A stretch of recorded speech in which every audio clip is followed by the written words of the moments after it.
तो साथियों मैं इस समय महोत्सव में, भूमि देवी महोत्सव में, और यहाँ पे मेरे साथ बड़े बड़े नेता मिलते जा रहे हैं। लेकिन मैंने रघुवीर बिजी जी को पकड़ लिया, वो भी निकल रहे थे, मैंने आधे रास्ते से पकड़ लिया, है ना।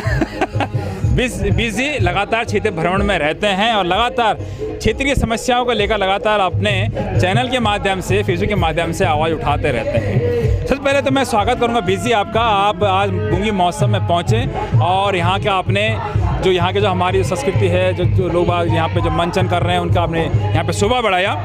बात करें आज की परिस्थिति की, देखो कौथिके महाकौथिके होती रहती हैं, एक सीमित समय के लिए होती हैं, है ना। भीड़ भी जो दिख रही है वो भी ये दिख रही है कि हमारे जो भाई बंद हैं, जो प्रवासी वो लोग आज शादियों में पहुँचे हुए हैं घरों में, इसलिए भीड़ भी दिख रही है। क्या लगता है आपको, क्या पहाड़ों इस प्रकार से एक समस्या जो पैदा हो रही है पलायन की, है ना, इसको आप किस नज़र से देखते हैं और महाकौथिक के बारे में भी आप क्या सोच रखते हैं? धन्यवाद नेगी जी। सबसे पहले तो मैं भूमि देवी माँ को प्रणाम करता हूँ और उनसे प्रार्थना करता हूँ कि वो सब पर अपनी कृपा बनाए रखे। और जैसे आपने कहा कि ये महोत्सव, निश्चित रूप से अगर इस तरह के महोत्सव हमारे क्षेत्र में होते रहेंगे तो जो हमारी सांस्कृतिक विरासत है वो लगातार आगे बढ़ती जाएगी।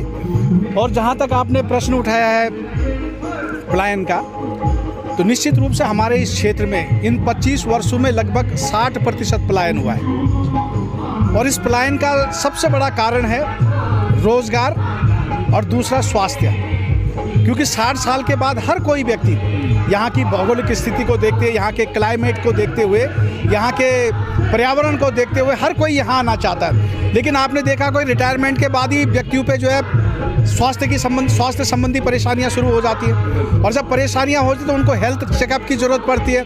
और अफसोस इस बात का कि हमारे क्षेत्र में ब्लड टेस्ट करने के लिए, एक्सरे करने के लिए और अल्ट्रासाउंड करने के लिए रामनगर कोटद्वार और कभी कभी देहरादून जाना पड़ता है। और दूसरी जो है सबसे बड़ी समस्या जो हमारे क्षेत्र में है वो बेरोज़गारी की है। और बेरोज़गारी का देखो, हर किसी को जो है सरकारी नौकरी तो दे नहीं सकती, लेकिन स्वरोजगार हमारे क्षेत्र में एक बहुत बड़ा माध्यम बन सकता है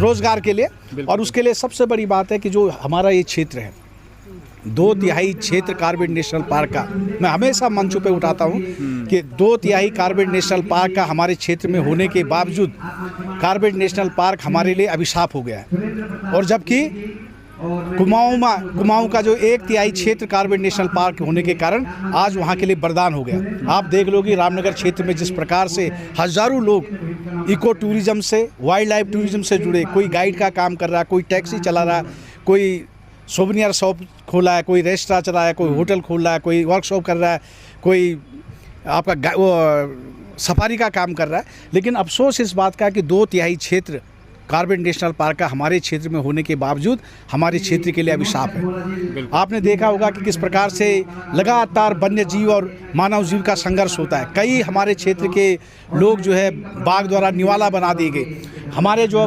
खेती हो रही है उनको जंगली जानवर नष्ट कर देते, उनका उचित मुआवजा भी हमारे क्षेत्र को नहीं मिल पाता। अफसोस इस बात का है कि 2 मुख्यमंत्रियों की घोषणा हुई थी कि कालिंगो गेट से सफारी शुरू की जाएगी, मैदाबन से सफारी शुरू की जाएगी, लेकिन 7 साल हो गए, 7 साल के बावजूद भी अभी तक 7 साल के बाद अभी तक जो है वो शुरू गेट नहीं खुला। और कितना हमें इसका फ़ायदा मिल रहा है, क्योंकि 75% पार्ट हमारे गढ़वाल क्षेत्र में है और कुमाऊं क्षेत्र में आप देख रहे हो कितना फ़ायदा उनको मिल रहा है। हमारे लोग, हमारे जो भाई हैं वो स्वरोजगार करने से वंचित हैं, क्योंकि उससे काफ़ी फ़ायदा मिलेगा। 4 किलोमीटर की दूराई पे हमारा कार्बेट नेशनल पार्क पड़ता है, लेकिन जाए जानवर हमारे घरों में घुस रहे हैं, नुकसान हमें दे रहे हैं। इसके विषय में अब क्या कहना है, सरकारी क्या लगता है कितनी रणनीति होगी कि इसको गेट खुले और यहाँ पे इनके लिए रोज़गार बने और इनको लगाम करे जो ये लगातार जंगली जानवर रियासी एरिया में पहुंच रहे हैं? देखो नेगी जी, सरकार की इच्छा शक्ति बिल्कुल है नहीं। अगर इच्छा शक्ति होती तो 2 मुख्यमंत्री की घोषणा धरातल पे नहीं उतरी, जबकि मुख्यमंत्री की घोषणा जो है शासनादेश होती है। अगर किसी मुख्यमंत्री ने घोषणा कर दी तो वो शासनादेश होता है। और 2 मुख्यमंत्री ने घोषणा की थी कि कालिंगो गेट से सफारी शुरू की जाएगी, आपका मैदाबन से सफारी की जाए। 7 साल हो गए, अभी तक वो घोषणा धरातल पे नहीं उतरी है। और आप देख लो कि जंगली जानवर जो है फसलों को चट कर रहे हैं, उनका उचित मुआवजा नहीं मिल रहा है। और जब तक जो है हमारा ये इको टूरिज्म और वाइल्ड लाइफ टूरिज्म से ये जुड़ता नहीं है, तब तक ये हमारे लिए अभिशाप है। आपने देखा होगा कि अगर हम जो है यहाँ के बच्चे अगर नदियों में जाते हैं गलती से वो मच्छी भी मार लेने तो उनको जो है उनका चालान कट जाता है, उनको जेल के सलाखों के पीछे भेज दिया जाता है। मैंने ये हमारे वन, हमारा सबसे बड़ी बात है कि हमारे अपने वन पे, हमारे जल पे, हमारे अपनी भूमि पे अपना अधिकार नहीं है। और इसी अधिकारों के लिए तो लड़ाई लड़ रहे थे हमारे पूर्वज। इसी अधिकारों के लिए तो हमने उत्तराखंड राज्य मांगा था कि हमारे जल पे, हमारे ज़मीन पे, हमारे जंगल पे जो है हमारा अधिकार हो। आपने देखा होगा कि भाई हमारा उत्तराखंड का पानी जो है हरिद्वार से लेकर गंगा सागर तक करीब 70% भूभाग को सिंचित करता है, फर्टाइल करता है। लेकिन उसके बदले हमें उत्तराखंड को क्या मिलता है? कुछ भी नहीं। अभी आपने देखा होगा कि जो महाकुंभ हुआ था उसमें टेहरी डैम ने जो है पानी छोड़ा और वो कहते थे कि हमने 3700 करोड़ रुपए जो है 37,000 करोड़ रुपए जो है उसका अप्रत्यक्ष रूप से प्रत्यक्ष रूप से राजस्व कमाया।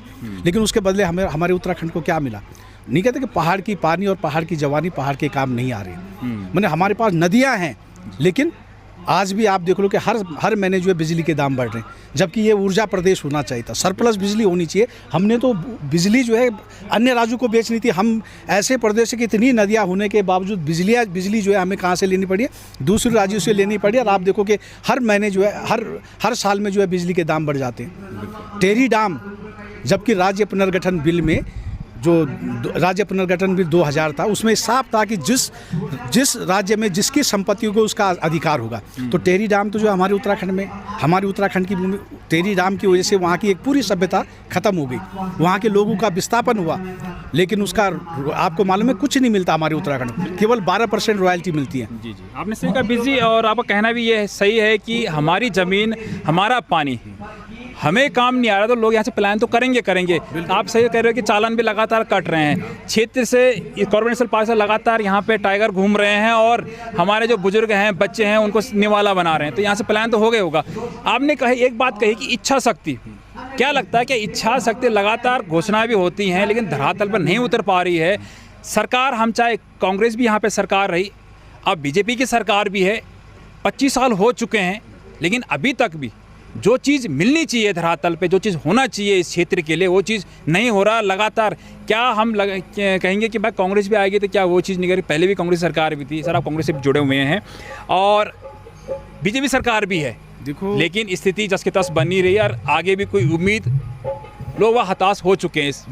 देखो नेगी जी, आपने देखा कांग्रेस सरकार के बारे में भी आपने कहा 2002 से लेकर 2007 तक ये इस क्षेत्र के विकास के लिए स्वर्णिम अध्याय था, जब जनरल TPS राव जी इस क्षेत्र के विधायक थे। उस समय आपने देखा होगा हमारी पूरे विधानसभा में 84 सड़कें, आज जितनी भी आप सड़कें देख रहे हो, जो दूर दूर की सड़कें, चाहे यहाँ से कमंदा हो, चाहे आसूगाड़ हो, चाहे आप चैबड़ हो, चाहे आपका जितनी भी दूर की सड़कें हैं इस विकास खंड की, वो उसी समय स्वीकृत हुई थी। डिग्री कॉलेज बना था, आज डिग्री कॉलेज में ये हालत है कि वहाँ जो है B.Ed क्लासेस जो है बंद होने की कगार पे, जबकि पहले 100 सीटें होती थी। 100 सीटें वो बाहर से आते थे, बाहर के बच्चे जब वहाँ रहने आते थे तो उनके जो आसपास के लोग थे उनको किराए पे चढ़ता था, उससे जो है उनकी आर्थिकी भी सुधरती। हर बच्चा अगर महीने में जो है 4-5 हज़ार भी खर्च करता था तो वो पैसा कहाँ, चाहे दूध वाला हो, चाहे सब्जी वाला हो, चाहे रेंट पे हो, कम से कम उन लोगों को मिलता था। आज जो है B.Ed जो है बंद की कगार पे।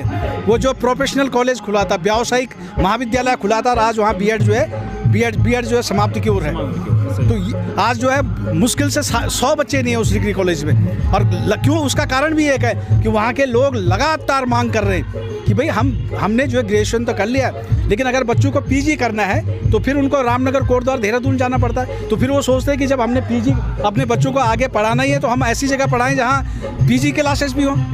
तो इसलिए जो है पलायन तब भी हो रहा है। अब यहाँ अगर कोई BA है, कोई BSc है, उसके बाद MSc करने के लिए उसे जाना है। तो लगातार 7 साल से यहाँ के अभिभावक संघ, छात्र संघ लगातार मांग कर रहे हैं कि भाई यहाँ जो है PG क्लासेस शुरू की जाए। अभी आपने देखा होगा कि इसी सरकार ने 13 महाविद्यालयों में PG क्लासेस शुरू की, लेकिन हमारा नैनीडांडा का और रिखणीखाल का डिग्री कॉलेज वैसे। और जबकि आप देख रहे होंगे पूरा जो नैनीडांडा, रिखणीखाल और जयहरीखाल क्षेत्र है वो हमारे पूरे जिला पौड़ी का सबसे दूरस्थ क्षेत्र है। और मैं तो अनुरोध करना चाहता हूं कि जिस प्रकार गोदियाल जी ने अपने राढ़ क्षेत्र को बैकवर्ड क्षेत्र घोषित किया, हम सरकार से मांग करते हैं कि इस क्षेत्र को भी जो है बैकवर्ड क्षेत्र घोषित किया जाए। क्योंकि बैकवर्ड क्षेत्र घोषित होगा तो जितने भी हमारी जो है, चाहे मेडिकल हो, चाहे इंजीनियरिंग हो, चाहे पब्लिक सर्विस कमीशन हो, चाहे स्टाफ सिलेक्शन कमीशन हो, हमारे बच्चों को हमारे आरक्षण का लाभ तो मिलेगा। जी, तो हमारी एक मांग भी होनी चाहिए, हमारी इस क्षेत्र के वासियों की मांग है कि जिस प्रकार राढ़ क्षेत्र को बैकवर्ड क्षेत्र घोषित किया गया, उसके सारे मानक हम पूर्ण कर रहे हैं। बिल्कुल बीजी आपने सही कहा।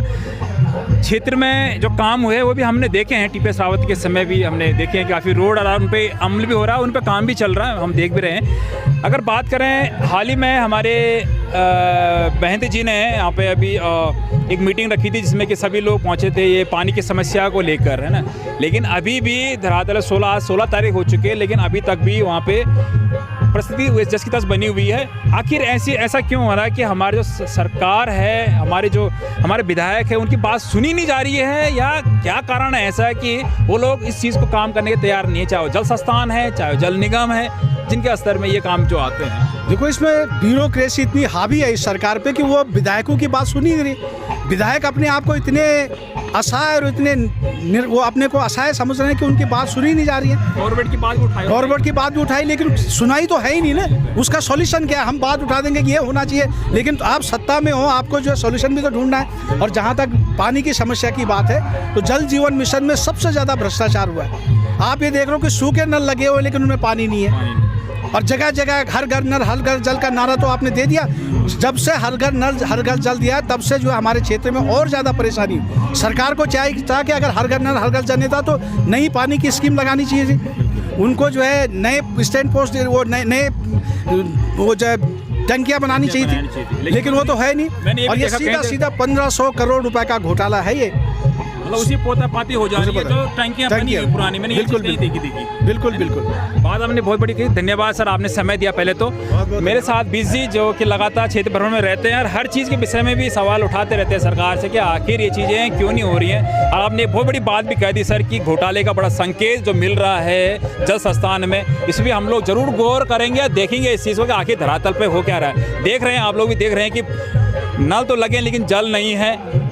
आप देख रहे हैं टंकियां बनी हैं पहले की, उन्हीं पे पुताई हो रही है। तो इस तरह का घोटाला जो हो रहा है, मुझे लगता है जनता भी जागेगी और देखेगी इस चीज़ को कि हाँ जी एक्टिविटी क्या हो रही है क्षेत्र में, धरातल कैसा काम हो रहा है।